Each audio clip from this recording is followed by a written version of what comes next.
Era 1969 y Dublín sonaba a cerveza, a folk y a sueños eléctricos. En los bares donde los músicos se pasaban guitarras prestadas y promesas a medio cumplir, un joven moreno con voz de terciopelo y mirada de poeta tejía letras sobre amores perdidos, peleas de calle y redenciones imposibles. Phil Lynott no solo quería una banda, quería contar historias y para eso fundó Thin Lizzy. A su alrededor, reunió a Brian Downey, su amigo de la infancia en la batería, y a dos guitarristas de paso que cambiarían tantas veces de nombre que la formación parecía un vagabundo musical en busca de hogar. Los primeros discos, Thin Lizzy 1971, Shades of a Blue Orphanage 1972 y Vagabonds of the Western World 1973, eran experimentos más que manifiestos. Había folk, psicodelia, blues y un toque de balada irlandesa, pero sobre todo había una voz. Phil cantaba con cadencia de narrador callejero, más crooner que gritón, y entre los acordes ya se insinuaba el alma de lo que vendría. La suerte golpeó de improviso cuando grabaron una vieja canción tradicional, Whiskey in the Jar. Nadie apostaba por ella, pero su mezcla de tradición celta y ritmo eléctrico se convirtió en éxito inmediato en las Islas Británicas. De repente la banda se encontró en televisión, tocando una historia que olía a leyenda. Sin embargo, el éxito inicial no trajo estabilidad. Entre cambios de guitarristas y giras mal pagadas, Thin Lizzy parecía un barco que aprendía a navegar en plena tormenta. Pero Phil, testarudo y romántico, seguía escribiendo letras en servilletas de bar, soñando con que su Irlanda se escuchara en todo el mundo. En el escenario, su figura alta y elegante, el bajo colgado como una espada, empezaba a construir mito. Era el primer rockstar negro de Irlanda, y eso no era poca cosa en la Irlanda de los 70. En esos años se gestó el estilo que los distinguiría. La doble guitarra melódica, un hallazgo que pronto se convertiría en sello inconfundible del grupo. Era el principio de una identidad sonora que transformaría a Thin Lizzy de banda de pub a leyenda del rock europeo. A mediados de los 70, Thin Lizzy dejó de ser una promesa para convertirse en una tormenta. Phil Lynott, con su abrigo largo y su bajo reluciente, se había transformado en el alma de un grupo que ya no quería sonar como nadie más. En 1974 apareció Nightlife, un álbum más refinado, más nocturno, casi cinematográfico, pero fue con Fighting, 1975, cuando el grupo afiló su sonido preparándose para el salto. Entonces llegó el trueno, Jailbreak, 1976. En aquel disco, las guitarras de Scott Gorham y Brian Robertson dialogaban como espadas en duelo, y la voz de Phil narraba pequeñas epopeyas urbanas. De ese álbum salió The Boys Are Back in Town, el himno que los catapultó al mapa mundial. Era más que una canción, era una declaración de regreso, una celebración de la hermandad, de la noche y de las calles que nunca dormían. Las giras se convirtieron en odiseas. Europa, América, Japón.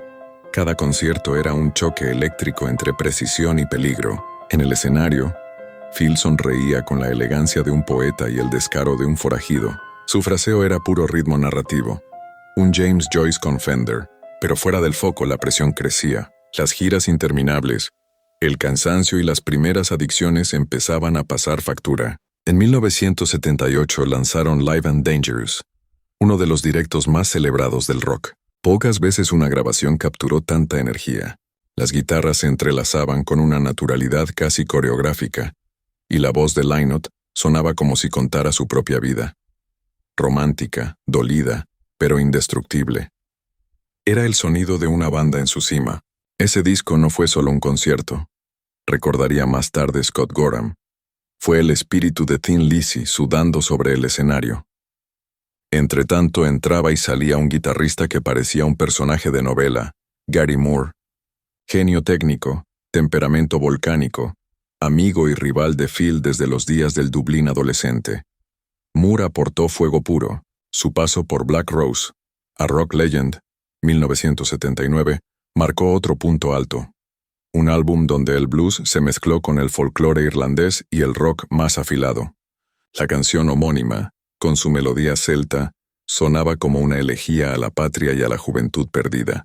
Pero la relación entre ambos músicos era tan intensa como frágil. Discutían, Se reconciliaban, volvían a tocar juntos como si nada. En el fondo el éxito empezaba a sentirse como un peso. Phil seguía escribiendo con la misma ternura callejera de siempre, pero su sonrisa en los videoclips escondía un cansancio profundo. La banda era un relámpago hermoso, pero ya se oían los primeros truenos del final. A comienzos de los 80 el brillo empezó a tener sombras. Thin Lizzy seguía llenando estadios, pero algo se había resquebrajado en el interior de la banda. Las noches eran cada vez más largas y la carretera más solitaria.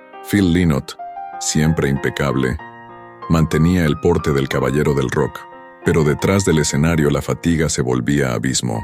Las adicciones, esas que él llamaba demonios con guitarra, comenzaban a ocupar el lugar del sueño juvenil.